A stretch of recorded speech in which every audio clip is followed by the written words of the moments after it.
All right, so we're talking about the tabernacle. The Blessed Sacrament is to be preserved in the tabernacle, which should be firmly fixed in the middle of the altar. So either built in or something that is hard to move.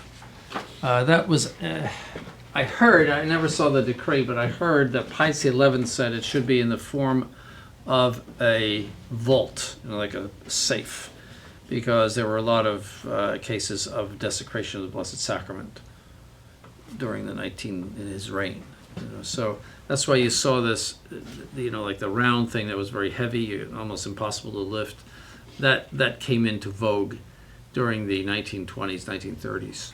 Yes. Is that the one at Highland? Your tabernacle? Highland. Sounds like it. Bishop Neville's. I haven't been there in a long time. You know how many tabernacles I've seen? But we had the one or two in Florida, but they're very common, and they weigh a ton. I mean, very hard to move them. Is it the doors open like this?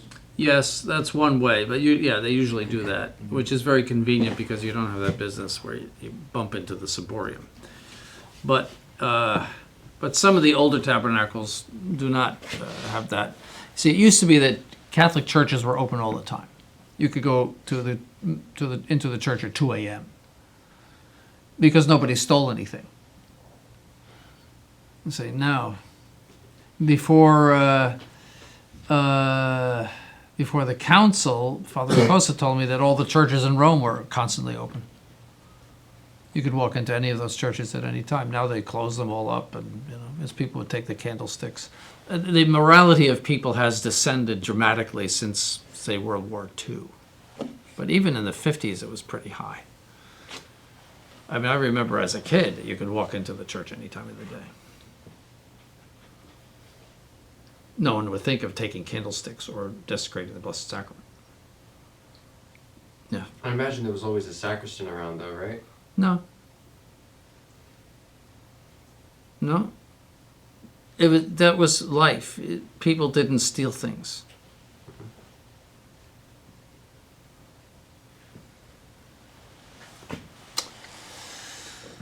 So, and they had respect for sacred things. The tabernacle may be either on the main altar or on another altar, which is more accommodating and becoming the veneration and worship of the Blessed Sacrament.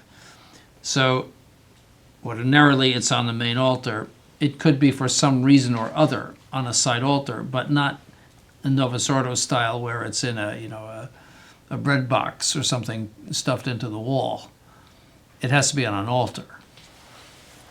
So for cathedrals, for example, have side altars of the Blessed Sacrament, because the main altar is used for the bishop, and as you know, the Blessed Sacrament has to be removed. And so always the Blessed Sacrament is reserved at a high altar, at a side altar.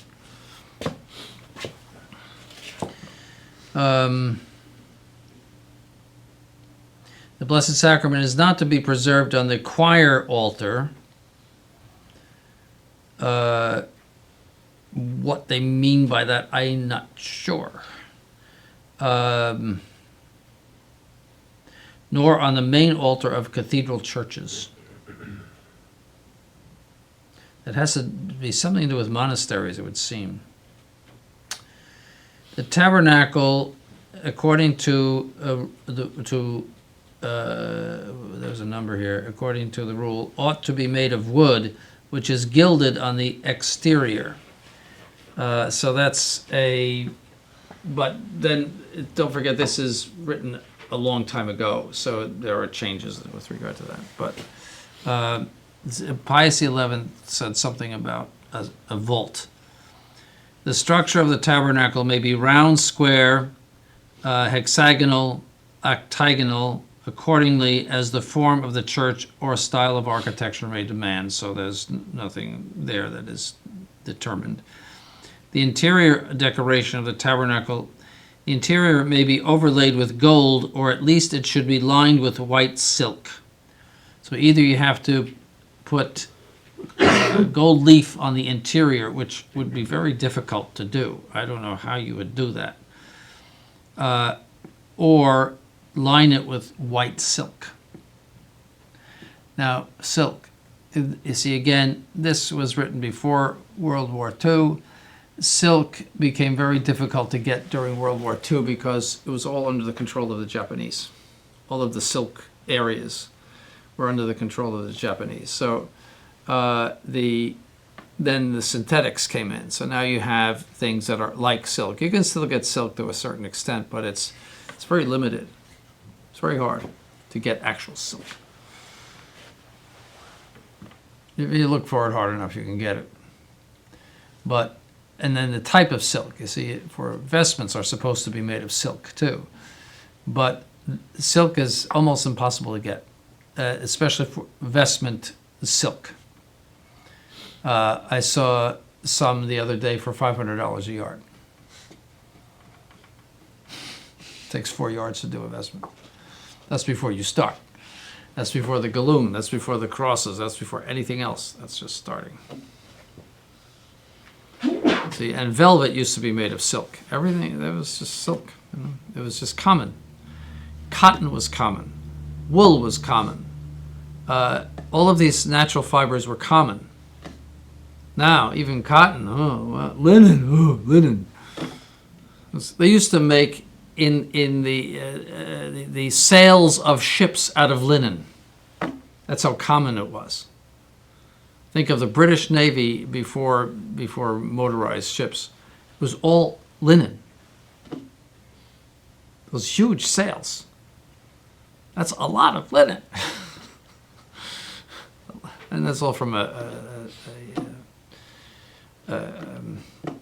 plant. So it's just very common, yes. Is it just because no one is manufacturing it? The demand is off. You see, if the demand were higher, linen you have to iron.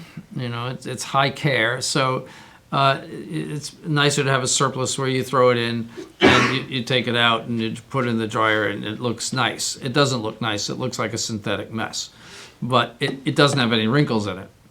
A natural fiber always looks better than a synthetic fiber, no doubt. See, so again, you know, if we had lawmakers, I'm sure that they would dispense the necessity of linen because it, or not linen, but silk, because it just is not available. Even Gamarelli, they make silk vestments, so they make their own silk. And they won't sell it to you. You have to buy their vestments. Yes? Actually, do you think that they will do the same about linen? Or that's... Well, linen, it has a special, you see, it's very absorbent. That's why linen is good. And linen is easier to get than, say, some of these other things that I've mentioned. There's still some call for linen, but these things were very, very common. And synthetic fibers came in during the 20s and the 30s, but really blew up after the war because they were making parachutes out of nylon. All of that, the wars change everything. There's a lot of industrial and things that change during wars. And there's a lot of research done during wars in order to make a better weapon. And so, for example, the aviation industry changed completely because of the war, because of all of they just took those military planes and turned them into passenger planes. That's what they did. Put seats in them, essentially, and windows, you know, that was it. But,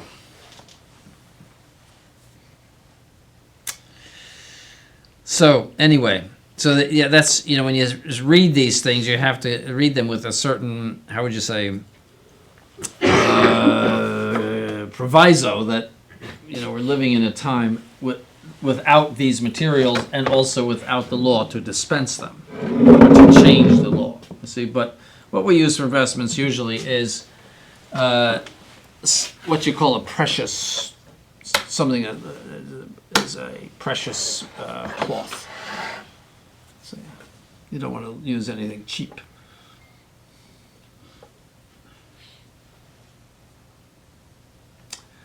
So, In this latter case, the wood should be covered with gold cloth or white silk or some precious material. So curtains in front of the door within the tabernacle may be tolerated. So sometimes you see tabernacles, you open the door and there's curtains when you open the door. And that's not prescribed, it's tolerated. Why anyone would want those, I don't know. You have to push them aside, and it's very inconvenient. A corporal should be placed in the tabernacle, and all vessels containing the Blessed Sacrament should be put on it. So there should be a corporal, and sometimes the corporal can be round or rectangular. It's not necessarily the same kind of corporal that you use at Mass.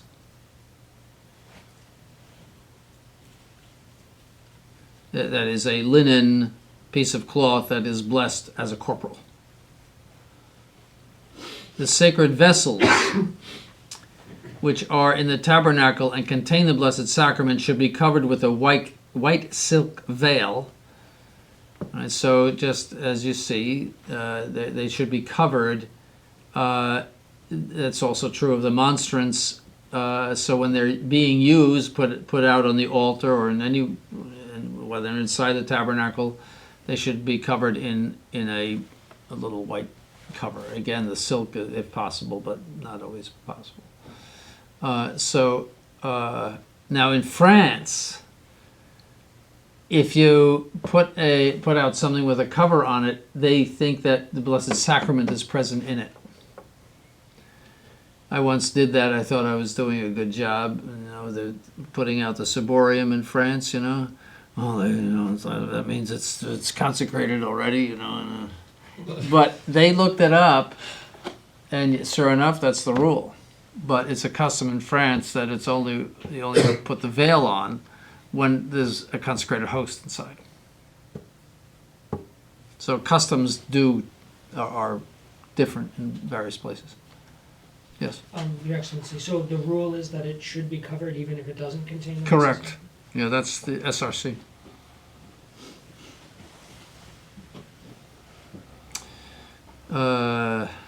A rituale Romanum. Yes. All vessels which are on the altar should remain covered before and after their use. So that's the monstrance, the ciborium, the chalice, any kind of vessel. The rule applies also to the monstrance. That's why there's a cover on the monstrance. Holy oils, relics, and such like may not be preserved in the tabernacle containing the Blessed Sacrament. Some pastors would put the collection in the Blessed Sacrament in the tabernacle.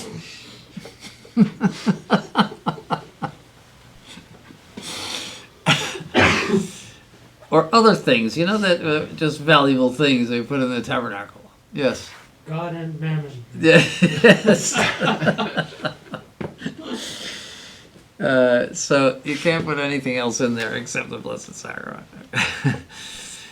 The exterior decoration, that it should be of the finest, since it is the house of God. Such symbols as the chalice, lamb, pelican, etc. are fitting symbols. So there you can have decorations on the outside. So the figure of the Sacred Heart of Jesus is not allowed unless represented with the person, and that's SRC. So you can't have just a Sacred Heart.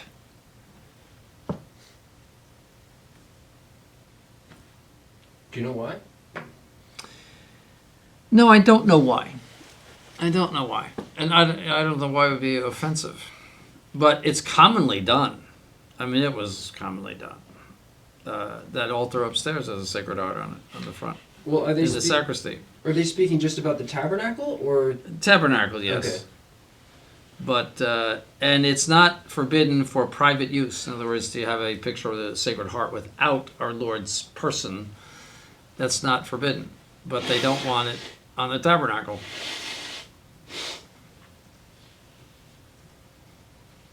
I don't know. I'm not sure why. I don't know why it's offensive, but that was that. At the top of the tabernacle should be a small cross or a small image representing the resurrection of Christ. The small cross does not take the place of the large crucifix required by the rubrics for the celebration of Mass. So tabernacles typically have a little cross on the top. Typically, it is forbidden to use the tabernacle as a base for the support of images of the saints, statues, sacred relics, and the like. So you can't put a statue of Our Lady on top of the tabernacle.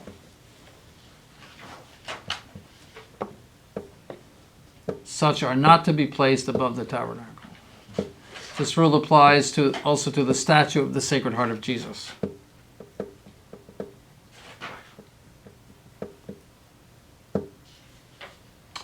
It is forbidden to place relics of the saints, vases of flowers, and the like before the door of the tabernacle. The key of the tabernacle should be silver or at least gold or silver plated. It should be kept in a safe place. Sisters have not the right to keep the key of the tabernacle.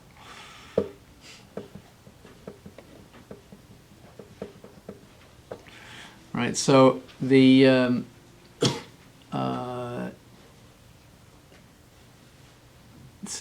I've seen too where it should have a gold tassel.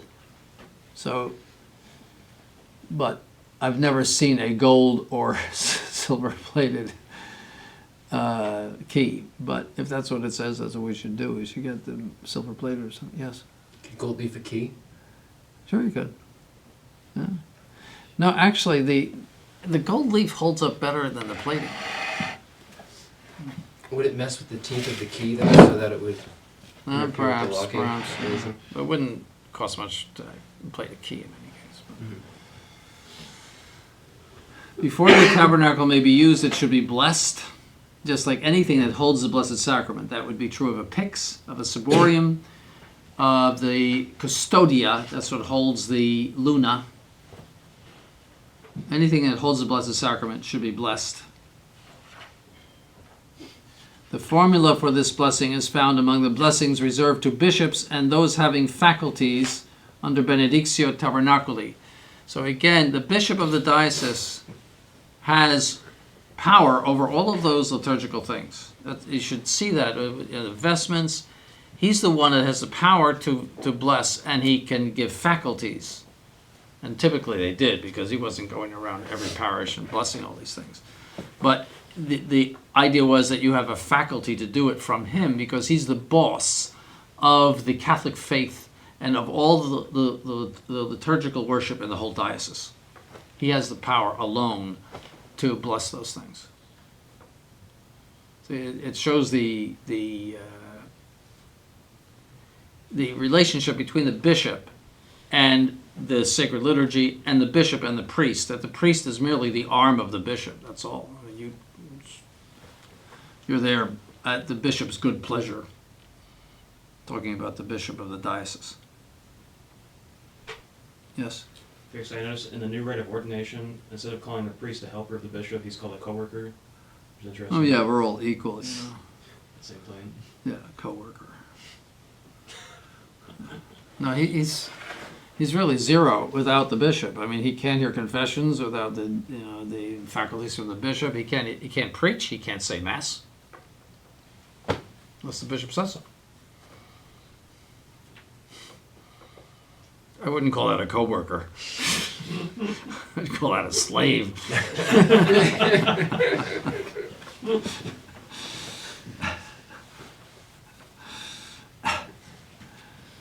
So.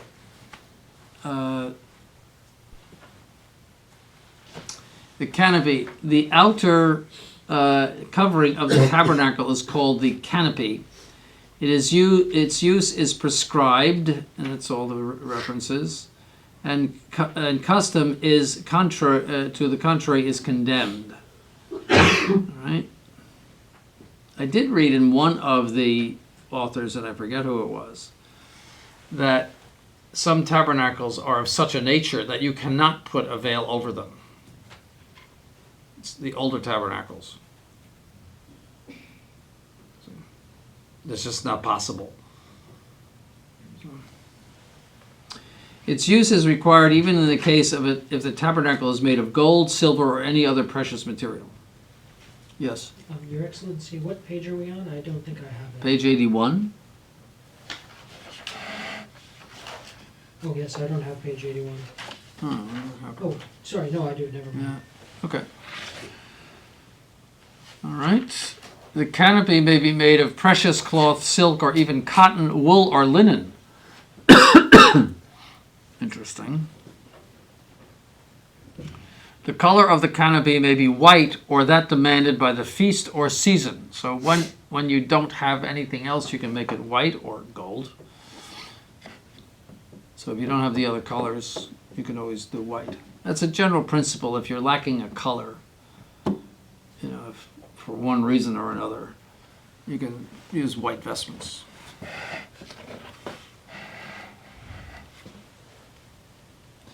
For a requiem, it should be violet.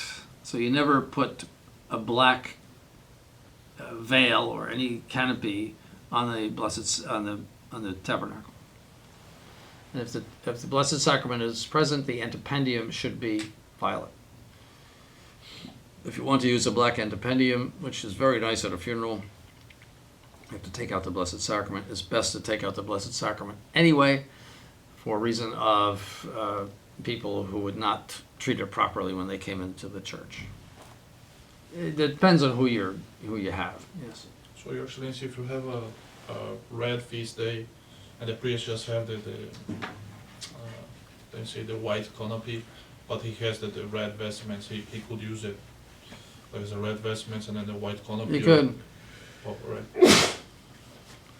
It could be always in white, according to this, except for the requiem. I doubt. I mean, it doesn't address seasons, you know, but that's what it says. You know, so. But it's not too difficult to get the colors. The antependium or pallium, as it is sometimes called, is the decoration of that portion of the base of the altar which is exposed to the view of the people.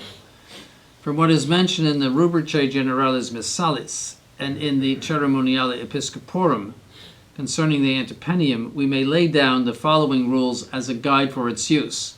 The antependium is to be used unless the base of the altar is beautifully ornamented, or is made of precious stone, or has the shape of a tomb. But on the more solemn feast, even such altars as just described are to be decorated with the antependium. We are having antependiums made, but the person making them is taking forever. You just have to be patient with these things. Liturgy has not determined the kind of material to be used in the makeup of the antependium, but it may be gold, silver, or silk beautifully ornamented. As to the color of the antependium, the Ceremoniale Episcoporum says it ought to be of that color which agrees with the feast. The Rubricae Generalis Missalis desire that, as far as possible, it be of that color which agrees with the feast day or the office. This does not apply to cases in which gold or silver antependiums are used. Now again, do you put up a gold antependium on Good Friday? You know, they don't address that. It seems as though they're saying that gold can replace red, white, or green. But I mean, I don't see putting up a gold one, you know, for somebody's funeral. You know, at the altar of exposition, the antependium should be white. If a requiem mass is celebrated at an altar on which the Blessed Sacrament is preserved, the color to be used is violet. But the Sacred Congregation of Rites seems to have mitigated this obligation, for in answer to a question concerning the color of the antependium to be used at the high altar on which the Blessed Sacrament is preserved, or in case there is but one altar in the church, the Sacred Congregation answered, in casu sacri tabernaculi saltem conopeum esse debit violacei coloris. So in the case, at least the canopy of the sacred tabernacle should be of the violet color. So it seemed to, and again, it's typical of the sacred congregation to give a vague answer. Instead of saying, this is it, you can use black, but you gotta have purple on that altar, on the tabernacle. No, it's, you see, and it's typical of their answers. I mean, why don't you just be direct and say what it is, you know? So, but certainly, Saltem, at least, that gives permission. It's like a tolerated permission to have the black antipendium and the purple on the tabernacle.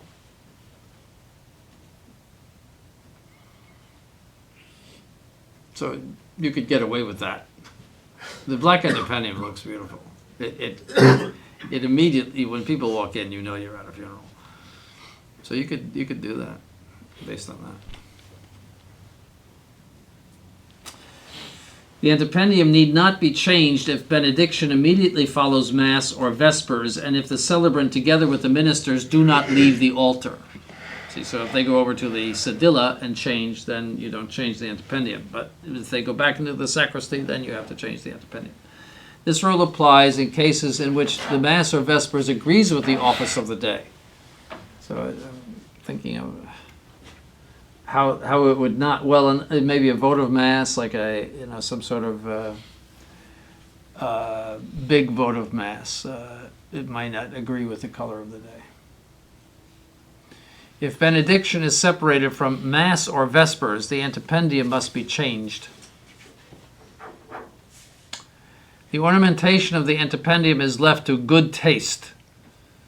It may be ornamented with scenes pertaining to the Holy Eucharist, for example, the Last Supper, or with emblems, for example, the lamb, pelican, host. The figure of the Sacred Heart of Jesus may not be represented without the person, but it's very common that it is. Very, very common. And again, in these things, many times you have customs contrary to law. Many times in sacred liturgy, the Gothic vestments are custom contrary to law. Many other things that are just creep in and they're not condemned. The antipendium need not be blessed. The crucifix, the Ceremoniale Episcoporum, and the Rubricae Generales Missalis prescribe the use of the crucifix for the celebration of Mass. If there is a large statue of the crucifixion on the altar, it fulfills the requirements of the rubrics, and there is no necessity of placing another crucifix on the altar. So, on the altar, I mean, it's kind of a confusing thing. I mean, what is a statue of the crucifixion versus a crucifix? Does anybody figure that out? This also applies in the case in which there is a large mosaic or painting of the crucifixion on the altar. So what I think it means is that if you have, as you see in certain churches, a big crucifix on the reredos of the altar behind on the wall or something, that's sufficient. That would be a statue, some large crucifix. Or a painting of the crucifixion or a mosaic of the crucifixion is sufficient. Then you don't need it on the altar. I mean, that's the only interpretation I could give to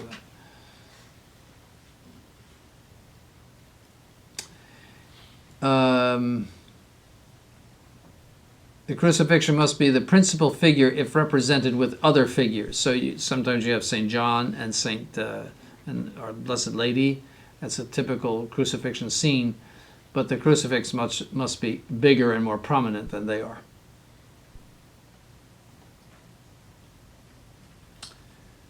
The use of the crucifix for the celebration of Mass at an altar on which the Blessed Sacrament is publicly exposed is determined by the custom of the local church or diocese. So many times people say, oh, you must remove the crucifix to expose the Blessed Sacrament. That's not for benediction, but for, say, 40 hours or something like that. That is not true. This custom might dictate it or not.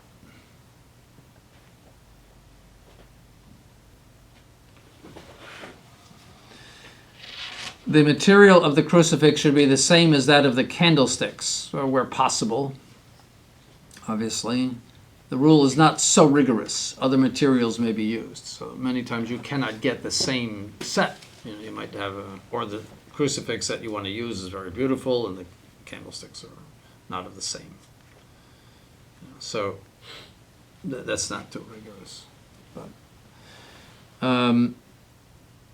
the crucifix must be of such a size that it may be easily seen by the celebrant and the people. The crucifix should be placed in the middle of the altar. It must not be placed in front of the door of a tabernacle containing the Blessed Sacrament. It may be placed above the tabernacle, so on top of the tabernacle, but never on the throne, which is used for the exposition of the Blessed Sacrament.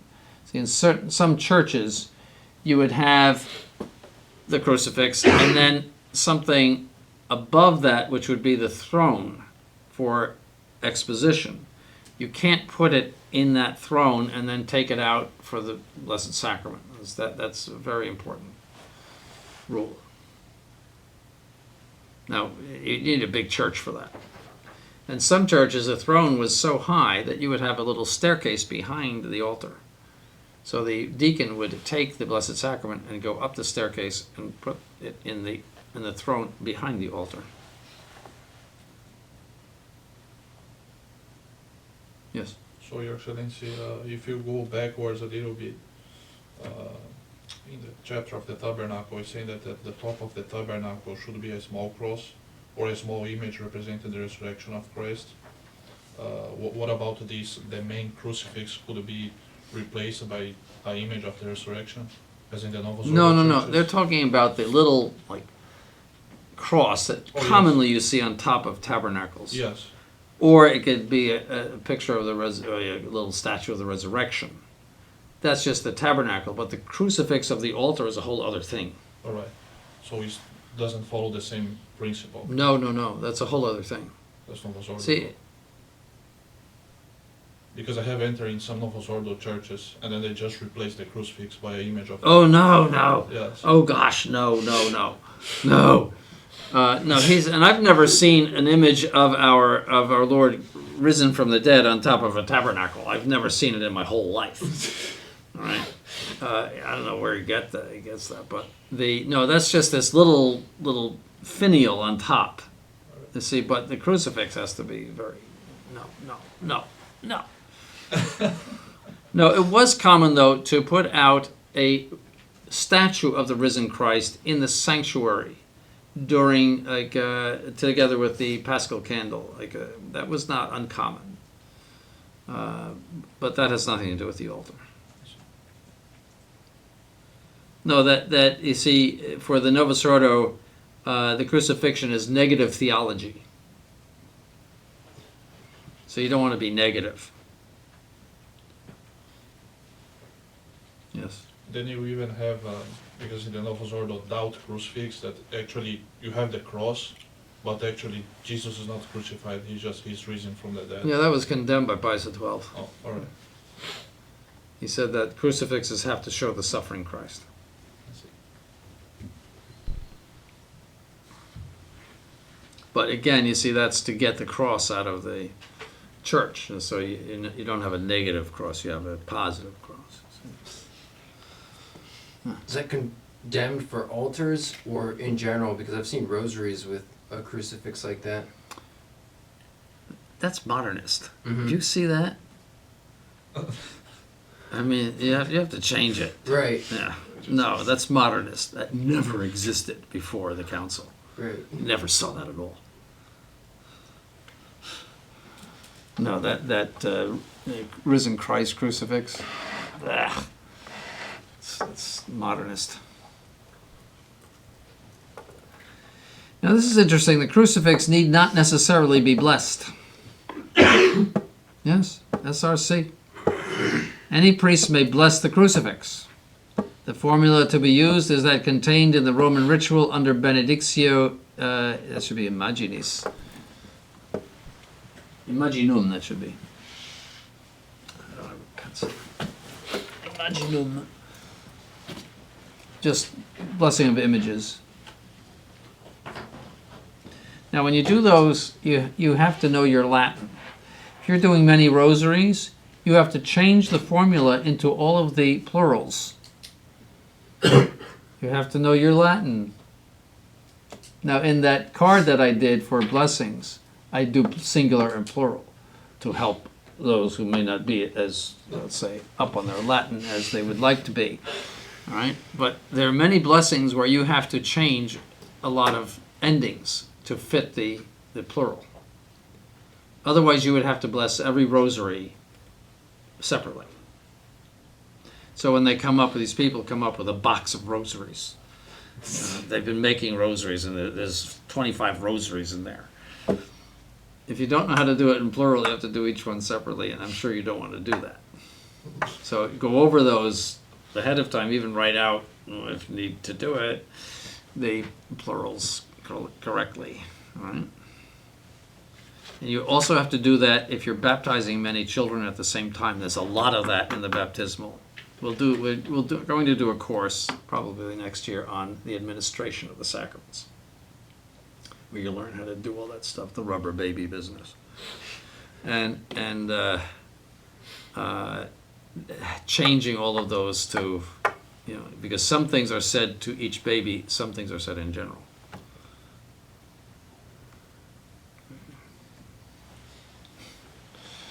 All right. Lights. The material used in the manufacture of candles for the celebration of Mass must be beeswax. It is not necessary that all the material be beeswax. Vegetable or animal oils may be mixed with the wax, but only in a minor quantity. So that means it has to be 51% beeswax, which is what is typically used. In this country, in Europe, they use actually less beeswax. 20-30%, but we want to use 100%. Somebody ordered a 51%, but we always use 100%. They burn better and they're more fitting. Vegetable or animal oils may be mixed with the wax, but Van der Stappen, he is a famous author. Actually, he's Van der Stappen because he's Stappen would be German. This is Belgian or something. He's got a 5-volume work. If you can get a hold of it, it's very good. He's very detailed, a liturgist. Places the amount of wax at not less than 75%. So, but 51% beeswax is standard. All other candles on the altar must likewise contain wax, but the quantity may be less,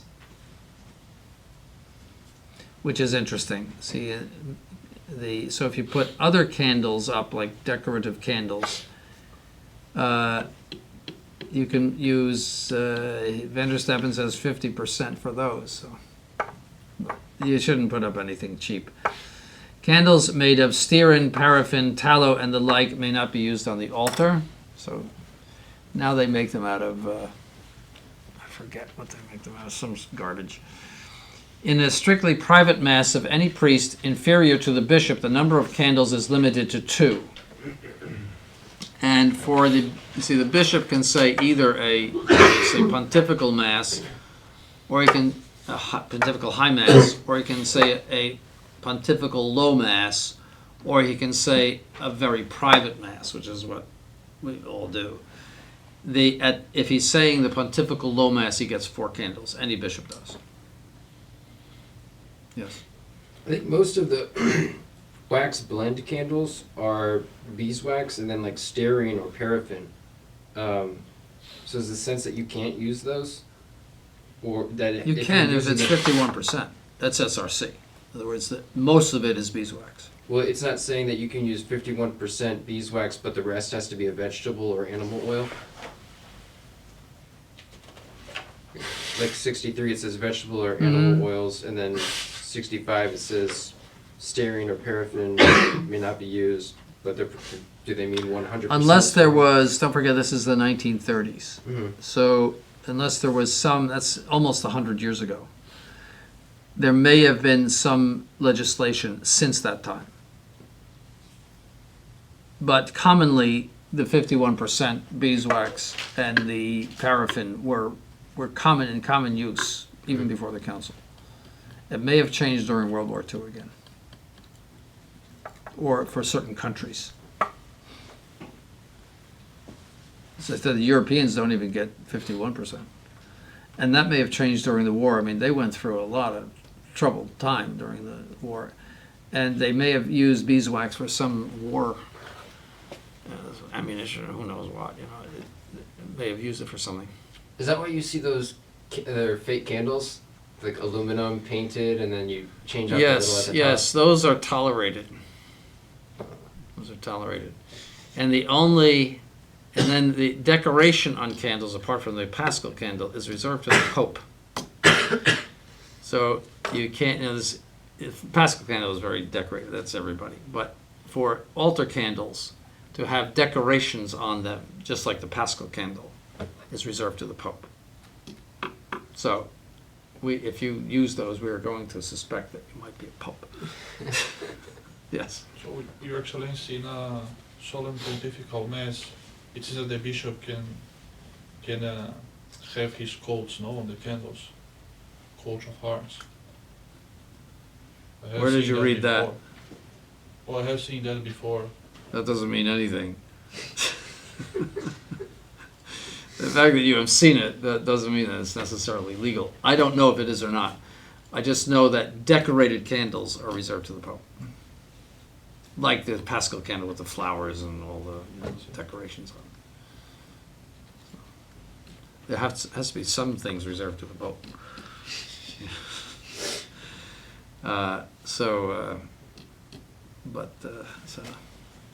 But yes, where you have these tubular things that you put a candle in. Those are tolerated. They're in common use in Europe. Common use in Europe.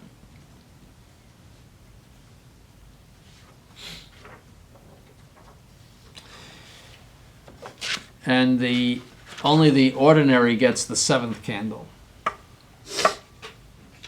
So the ordinary of the diocese gets 7 candles at his pontifical high mass.